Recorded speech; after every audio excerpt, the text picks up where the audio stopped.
AI 특이점. SF 영화에서 단골로 나오는 소재고 요즘은 뭐 어딜 가나 이익이잖아요?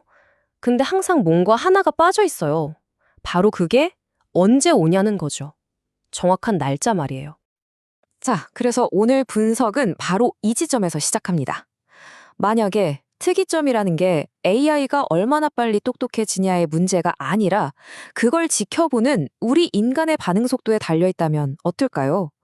어쩌면 우린 지금까지 완전히 엉뚱한 질문을 하고 있었던 건지도 몰라요. 그래서 한번 제대로 파고 들어보려고요.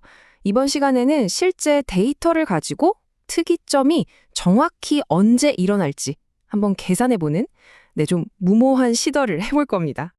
자, 그래서 저희가 뭘 봤냐면요. 인간에게 가장 직접적으로 와닿을 만한 5가지 핵심 지표를 골랐습니다. 첫째, AI의 일종의 수능 점수. 둘째, AI를 쓰는 비용이 얼마나 빠르게 싸지는지.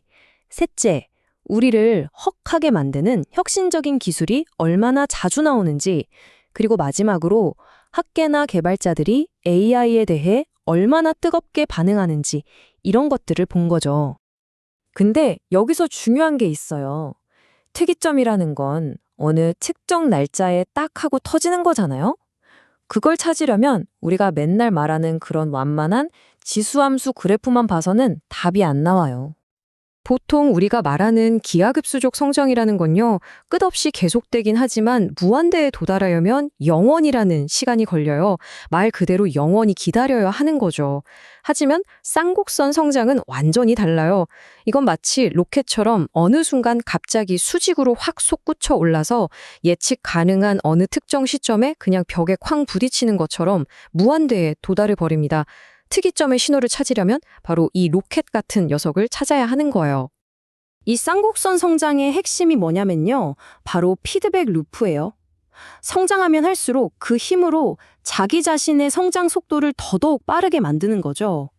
AI가 발전해서 더 똑똑한 AI를 만드는 도구가 되는 것, 이게 딱 그런 예시죠.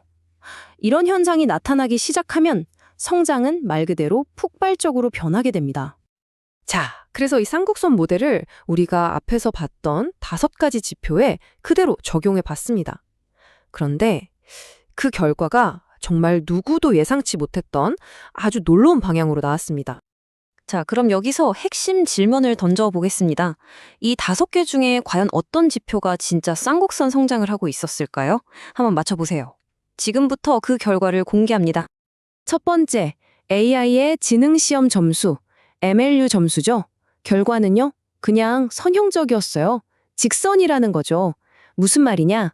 특이점을 향해 막 가속하는 게 아니라 그냥 성실한 학생처럼 꾸준히 예측 가능한 속도로 실력이 늘어 있었다는 뜻입니다. 두 번째, AI 사용 비용은 어떨까요? 이것도 마찬가지였습니다. 달러당 토큰 수, 즉 비용은 꾸준히 싸지고는 있었지만 특이점이 코앞에 닥쳤다는 그런 폭발적인 신호는 전혀 보이지 않았어요. 이것도 그냥 직선이었죠. 그럼 세 번째, 우리를 깜짝 놀라게 했던 그런 첨단 모델들의 출시 간격은요? 이것마저도 놀랍게 직선이었습니다. 이 충격적인 순간들조차 예측 가능한 아주 일정한 속도로 우리에게 오고 있었던 거예요. 전혀 빨라지고 있지 않았습니다. 자, 정리를 해보죠. 우리가 살펴본 지표 5개 중에 4개가 특이점을 보여주지 않았습니다. 기계의 능력, 비용, 발전 속도, 그 어떤 것도 특이점을 향해 폭주하는 모습은 없었어요. 그냥 꾸준히 직선처럼 좋아지고 있었을 뿐입니다. 그런데 딱 하나가 있었습니다. 단 하나의 진정한 신호. 그리고 바로 이 지점이 이 분석 전체의 흐름을 뒤바꾸는 순간입니다. 특이점을 향해 아름다운 쌍곡선 그래프를 그리고 있던 유일한 지표는 바로 아카이브에 올라오는 창발 관련 논문 수, 즉 인간의 관심과 흥분도를 나타내는 지표였습니다. 이 데이터가 말해주는 건 아주 명확합니다. 기계는 일정한 속도로 꾸준히 발전하고 있어요. 그런데 그걸 보는 인간은 점점 더 가속하는 속도로 흥분하고 또 겁에 질리고 있다는 겁니다.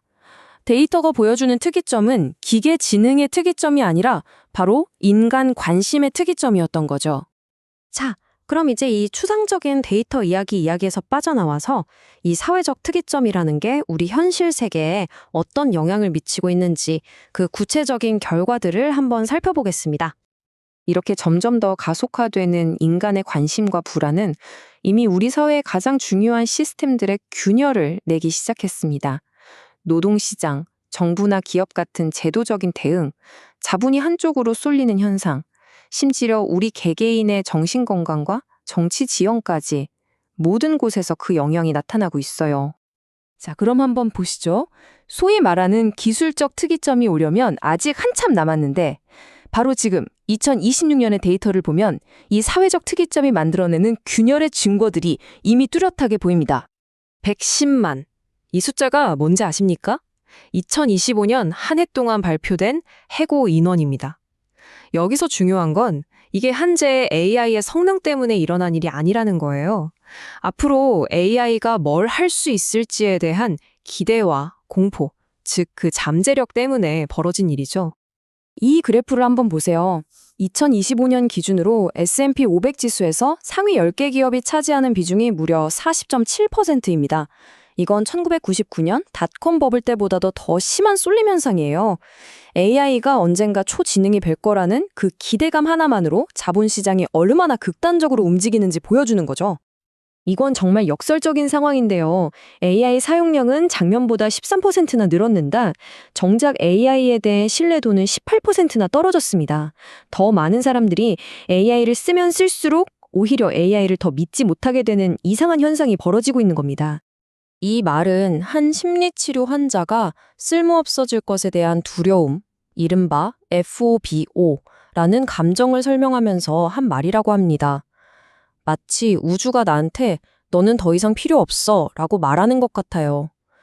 이런 말들을 들으면 차가운 데이터가 실제 우리 인간의 삶에 얼마나 깊숙이 파고들고 있는지 느껴지죠?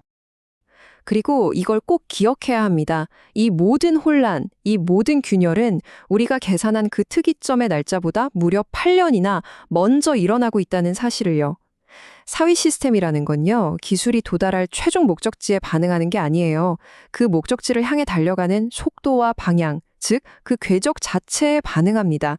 그렇기 때문에 사회적인 파급 효과는 언제나 실제 기술적인 사건보다 훨씬 먼저 나타나는 겁니다.